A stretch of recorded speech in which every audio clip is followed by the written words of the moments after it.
Hello and welcome back to Eagle Rising, and we're going to be attempting to take Ataconia Castle here. Now, there are a number of vassals nearby to me right now, but I'm actually not worried. Yeah, it may seem a little bit strange because generally I do tend to be, maybe I should rethink what I was about to say there, but generally I'm kind of cautious, maybe, obviously, the evidence is on video, so generally, whenever I'm not cautious, well, bad things happen, I suppose. Anyway, what I'm basically trying to do here is take this castle and then head north to Resource Castle and then hopefully be able to take that as well. If we can do that, that is going to reduce the amount of territory significantly for the Northern Imperium, and that will enable us to hopefully be able to launch an assault against their nearby town of Argaron. I believe Argaron, Diathma, those places. That's what I would like to try to do. And it's just a case of, well, can we? That is the question. That is the most important question for us to go for. And thank you to those of you, by the way, that let me know in the comments that the reason why I was getting knocked down is because slings have a chance to knock people down when they hit, which is actually kind of amazing. I had no idea that that was actually the case.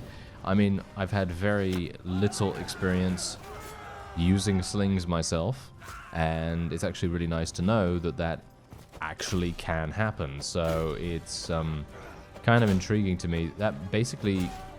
That could be very powerful if you think about it. You know, if you think about the combination of things. For example, let's say that you have an entire, I don't know, squadron, battalion, whatever. If you have an entire battalion of these slingers, and then you also have a number of crossbowmen as well, and then you literally have a situation where, why is my guy running so fast? Did you see that? It seemed like his animation was super, super quick. Anyway, whatever the case. As I was saying, imagine if you have those ranged units working in combination with each other, and then all of a sudden, the enemy can't actually reach you. Because if you think about the perks that crossbowmen have, well, what do they have? Well, if they do damage to a cavalry unit, they have if they do more than 25% of the HP to a cavalry unit, they have a chance to dismount that unit, right? Yeah, that's one of the perks that we have ourselves as well. So we know that it works and that it is actually quite effective.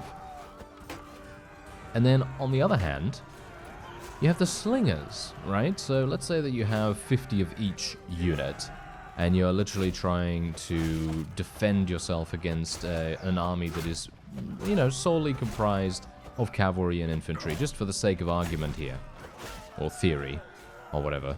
But yes, so let's say you're trying to do that, and, well, what's going to happen is that hopefully, I mean, obviously you can't tell the AI what to target or anything, which I think would actually be a super nice feature for the developers to add, you know, where you basically tell a certain unit type, whether that be archers or infantry or cavalry or whatever, to specifically target certain kinds of unit. For example, let's say that you want to have the slingers, in this case, in the example that I'm providing here, let's say you want to have the slingers only target infantry.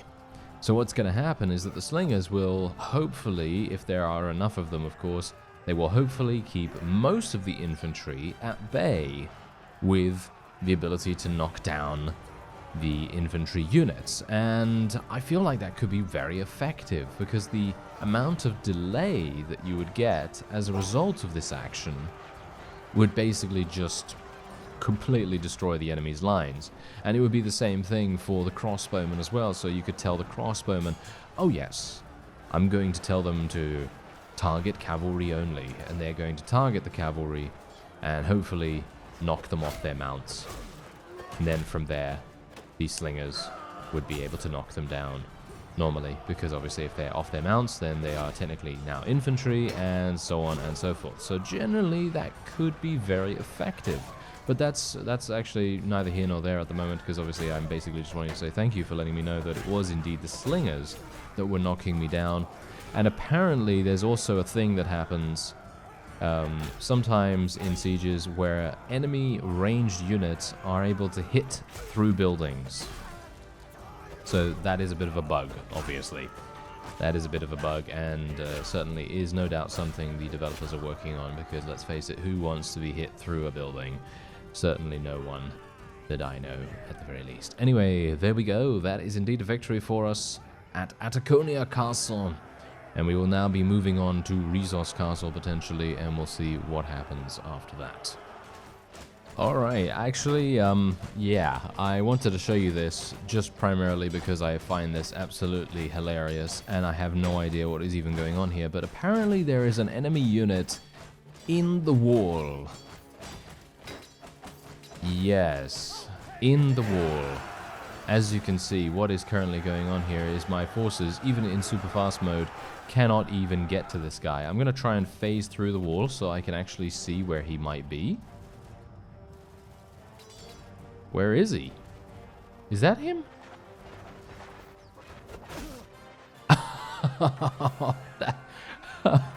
Okay, that was him.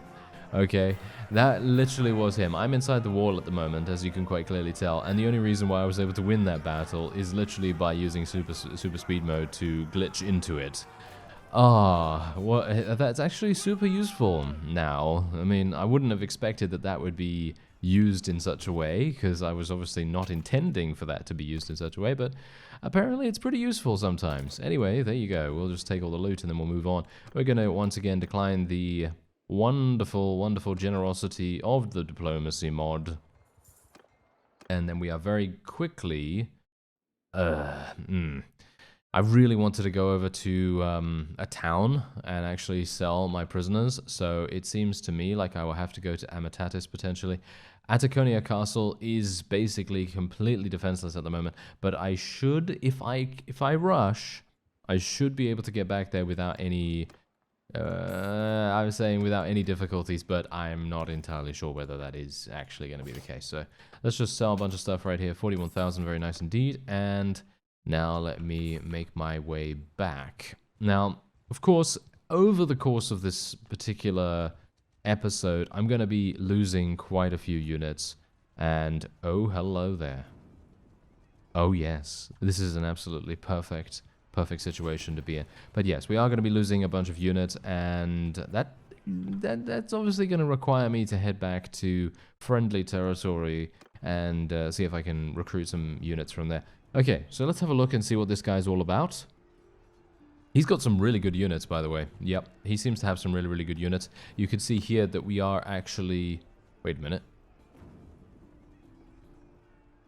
What's actually going on with his combat strength?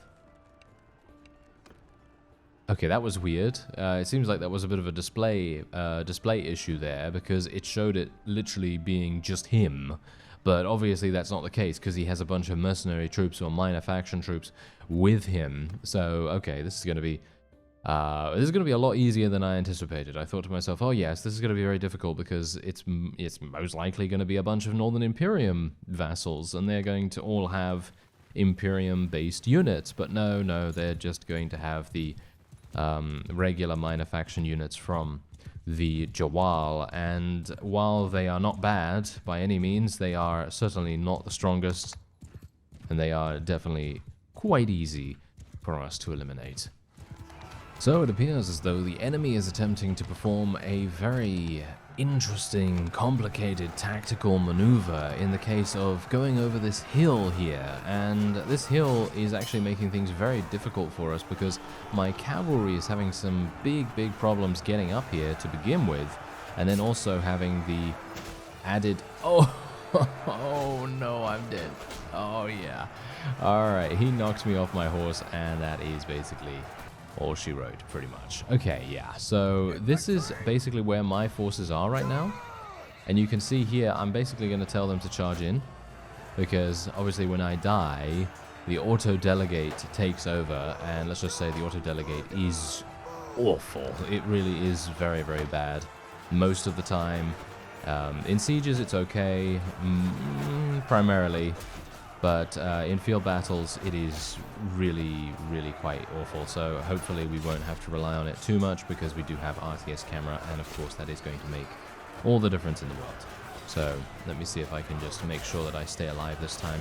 I'm not even sure what kind of unit I'm playing with right now, but he doesn't seem particularly high skilled in one-handed, but he's still able to deal some pretty considerable damage, because let's face it, a Gladius is pretty powerful in pretty much anyone's hands. Ow. Yes, no, you cannot murder me, sir. I will not allow it. Oh, it seems like we are absolutely murdering the opponent right now as well.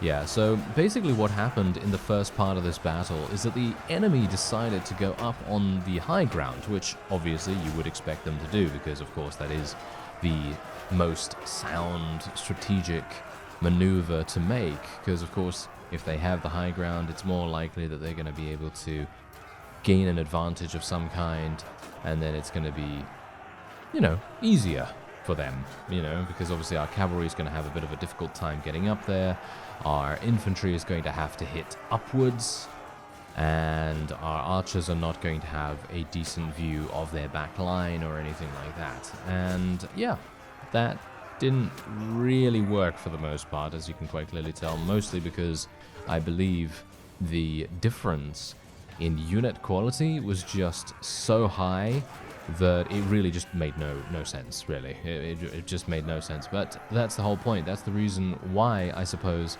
they basically didn't even try to fight us on the field of battle, and they apparently were taken by surprise. I'm not entirely sure why they didn't run away, because if they had such bad units, or, well, in the case of this, I mean, they didn't have bad units. That's the funny thing. The combat strength was very, very similar. But I think the way that it goes is literally just tier of unit really makes a huge difference, and that's pretty much all there is to it. But anyway, we can take all of these guys prisoner, which is really nice, and we can also take all of their units prisoner, or most of the units prisoner, and then we can see if someone needs to... No one needs any gear, so we can sell all of that wonderful stuff for a very tidy profit. And so there we are. Okay, so Ataconia Castle has now been defended relatively nicely, and hopefully it is going to be given to someone pretty trustworthy. Let's cross our fingers and hope that it is going to someone trustworthy. Faron is pretty good at what he does, and he is nearby, so we're gonna vote for him with just 20 influence right there, because he already has 100 with us, and as you can see, a lot of other people already have 100 with us as well. And yeah, so that's actually really nice. Did I level up anything? No, it doesn't seem like it. All right, that's pretty good. Okay, so now we're going to go into the tavern. We're going to sell everything for 29,000, even though those guys are going to go back out into the wild and possibly, and indeed probably, perform a another army, you know, army gathering or whatever. And then things are going to obviously be a case of, oh, let's just eliminate them again, and so on. But yes, Turia has apparently leveled up, so we're going to be giving her some vigor, and we're going to give her some vigor, and then she's gained cunning and intelligence as well as that. All right. Well, that seems pretty good, I suppose. And this is fine. There we are. And we can pay Kadisha's ransom. Yes, I will indeed do that. Oh, yes, that actually reminds me. Let's take a look at our parties and see who's still alive. Everyone, actually. Everyone is actually still alive, amazingly enough. And Kadisha is the only one that was defeated, which is actually really, really ironic, because she was the one that had the strongest army at the time. But obviously she was defeated by a Northern Imperium vassal, and we don't know the circumstances of that. Maybe she was ambushed by a much stronger force, and as a result she was able to be taken out super easily. But whatever the case, Resource Castle is calling us, and let's see what we can do here. So 262 against 401. Okay, this might be a little bit iffy. I would like to wait a little bit of extra time, because I don't have a huge amount of... Ooh, now that was close. Yeah, I don't have a huge amount of HP, I was about to say. But you can see here, look at how close they were to engaging me, and I literally just hit the pause button just at that moment. That was pretty crazy. Well, that was way, way, way too close for my liking, but okay. Alright, let's head in here and see if we can take this. Obviously, if we are unable to take this, then I'm basically dead. You know, so we really need to make sure that we do not suffer too many casualties here, because if we do, it's game over, and I will have to recruit more units for my army, and then start from scratch, basically. Okay, here we go, here we go. I'm gonna switch to slashing, actually.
Well, this is a bloodbath and a half, isn't it? Yes, we are seemingly getting a huge amount of kills ever since I have switched to the slashing variant of the Gladius. And I mean, it is to be expected, I suppose, because the Gladius is actually a really, really nice weapon. I'm so sorry about this whole shaking thing. I actually should get out of there because I don't really want that to give people motion sickness and stuff like that. I mean, I know how bad that can be. So we are just going to get out of there and hopefully prevent that from happening again. That's the kind of thing that kind of is a little bit disorienting for me even, and I'm not entirely sure why it even happens. I mean, yeah, obviously I know why it happens, but it's one of those things that yeah, it's one of those things that is not exactly great to see. And that quiver of arrows literally just falling from the tower there, that was really quite funny. Anyway, yeah, so we're now unfortunately not in the action, so I will have to try and find my way back. This is actually one of those times where I have no idea where I'm going, and it's one of those labyrinths that I have to navigate and hopefully be able to find my way through. Oh, hello there, sir. I can't see you, but I will murder you nevertheless. There we are. Nice. Easy enough, easy enough. And I don't think there will be any more units in... Oh, wait a minute. There is. Hello. What are you doing there? Dying, by the looks of things. Yes, very good. Oh, I can't believe that that did not kill him immediately. I thought this guy was a relatively low level, but apparently not.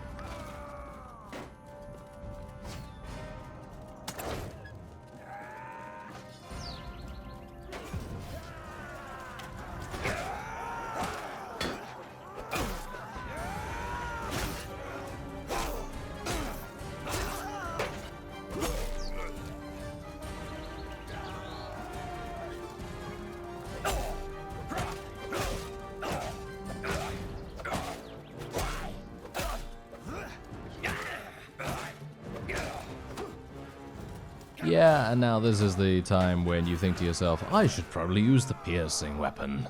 or shall we say the piercing stance, because you can see right there that guy was literally kitted out in probably some of the best armor that money can buy, and boom, I'm only able to do between 4 and 6 damage to him. I might not have been hitting him in the exact right place with the Gladius itself, but you got to bear in mind that, yeah, generally cutting weapons are not going to be very good against heavy armor, but there we are. We were able to achieve victory nevertheless. And there we are. We can now take some prisoners, which is going to be super nice to sell. We can take some more loot as well. And let's take a look at the situation outside here, because these guys are probably going to either launch a siege straight away, or maybe they don't have enough influence to be able to even call for an army. And Gordiana, oh, look at that. Gordiana is actually pregnant now. That is really good news. That is fantastic news. Okay. Very pleased about that. Bulgarius, no, I do not want this. I will force Faron to take it. That is always funny. All right, so I have no idea how much money Regea has now, by the way, because she has so many fiefs. It must be absolutely ridiculous, the amount of gold she has in her coffers. But I guess that's actually good for us, right? That can only be good for us. So yeah, we'll hopefully see her running around with an extremely expensive army relatively soon. Hopefully, cross fingers.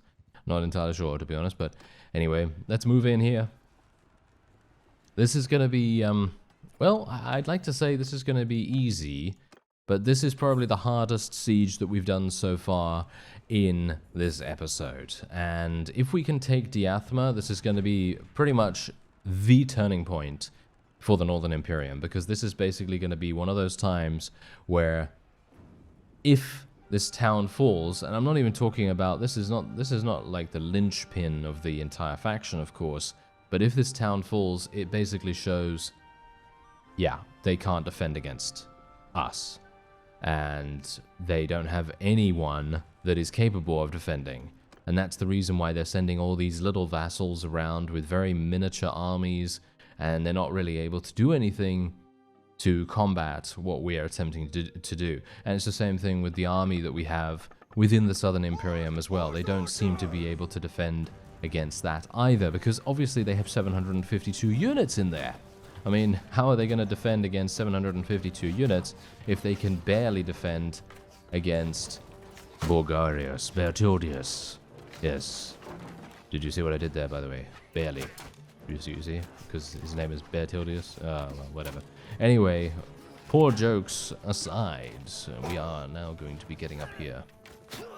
And I actually had a lot of fun using the slashing variant of the Gladius, so I'm probably going to be using that a little bit more as well now, because you can see here against these relatively low tier units, it's real effective. It really is. It's so fun to use too, and it's super quick, and it gives me a lot of mobility. I feel like I'm moving around really fast. I'm not sure whether that's just me or whether that's like a sort of I don't know, like an illusion or something. Wow, I'm getting murdered. Yeah, this is exactly what I'm talking about as well, about the thrusting mechanic of the Gladius. It does so much damage, even against me, and I have some of the best armor in the game. I mean, okay, so here's the thing. I'm not actually wearing the best armor in the game, but I do have some pretty decent defenses. But for these guys to be able to do 60 plus damage to me, that basically says all you need to know about Gladius and how powerful it can be if used properly, especially if they are hitting my head, because obviously they are at head height at the moment, and it is making everything much easier for them. But it is a lot more usable, that's the whole thing. It's a lot more usable if you use it as a slashing weapon, but it is, of course, a lot less damaging. This guy's taking a minute and a half to kill, there we go. And we have some more. I don't even know why these guys are insisting on coming up here, to be honest, because while there is a ballista up here, I actually don't feel like it really has that much importance, but the AI does tend to do those kinds of weird decisions where they may indeed decide to tunnel vision on some specific point in the siege because they think the ballista is worth it or something. I'm not entirely sure, but yeah, this is basically just a well, fish in a barrel moment kind of thing, because I can basically just hit wherever, and I will be getting kills.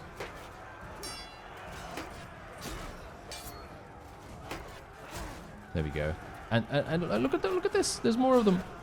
This is actually hilarious. Are you gonna come up here? You gonna come up here? Do you wanna face the wrath of Bulgarius Petilius? Very good. Apparently, yes. Oh wow. You see that? 61 damage. 61 damage he was able to do to my head, and that literally almost took me down. That's the kind of thing I'm talking about. That's the reason why I should be very afraid of the Gladius. I should respect the damage that it does just that much more, because at the moment I'm not really playing that defensively, as you can no doubt tell. I'm basically just, you know, going into a pack of enemies and swinging wildly all over the place, because generally if you have this fast an attack speed, it doesn't really pay you to sort of hold your attack, does it? You know, because you're literally just attacking at the speed of, well, a very furious Bertildius.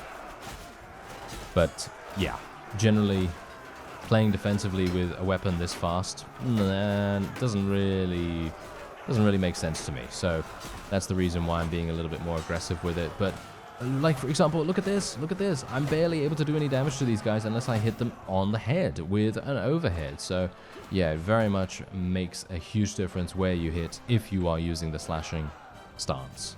Otherwise, you could basically just go for, you know, thrusting, and then you're going to be completely fine in almost every respect. But it is a lot more difficult to use. Anyway, there we are. That is indeed a victory for us. I almost killed myself by falling damage. Thank goodness I did not. But we are now in a very tough position because I have lost 35 units. We are very weakened. There is a nearby allied army, which obviously is going to make a pretty significant difference to the ability for us to be reinforced. So, if necessary, no doubt they are going to appear and hopefully be able to help us in the worst possible situation, should it occur, where, you know, someone attempts to besiege us or something like that. Anyway, we're getting another 68,000 right there. Let's wait here for some time and vote for the new owner of Diathma. I'm actually not going to be taking it once again. I'm going to give this to Sakanis, I suppose. There we go. And we are very, very pleased with our progress. So let's take a look at the map real quick, because this is what's currently going on. So obviously, oh, they're actually attempting to besiege. This is not going to work, sir, because you can see here Turiodos with his 752 units is very nearby, and you only have 233. There's no way that they will be able to do that, and they are now trapped, as you can quite clearly tell. Boom, they're done. That is all she wrote. They cannot do anything else. They are completely dead, and now they will be taken prisoner. Look at that. Wow, huge amounts of vassals were just taken prisoner. That really makes me kind of... It makes me feel a bit sorry for them, to be honest, because if you took a look at how many vassals were just taken prisoner, they have, I don't even know how many, 7, 8 vassals in such a small army, basically says to me they don't have any units whatsoever to pour into an offensive like that. You know, it is just a futile effort in an attempt to overthrow a much stronger opponent in the form of the Southern Imperium. And obviously that's just not going to work. It really isn't. Anyway, there are only 4 fiefs remaining. Actually, maybe 5 if Mekalovia Castle is... Yep, Mekalovia is actually under control of the Northern Imperium, because obviously the Batanians and the Northern Imperium share the same colors. So it's a little bit difficult to, you know, identify them. But anyway, so Argoron, Atrion Castle, Myzea, Epinosa Castle, and Mekalovia Castle, those are the 5 fiefs that the Northern Imperium have. But otherwise, apart from that, that is pretty much the Imperiums united. And I suppose in the next episode we will be able to see that come to fruition. Anyway, I thank you very much for watching, and I'll see you next time.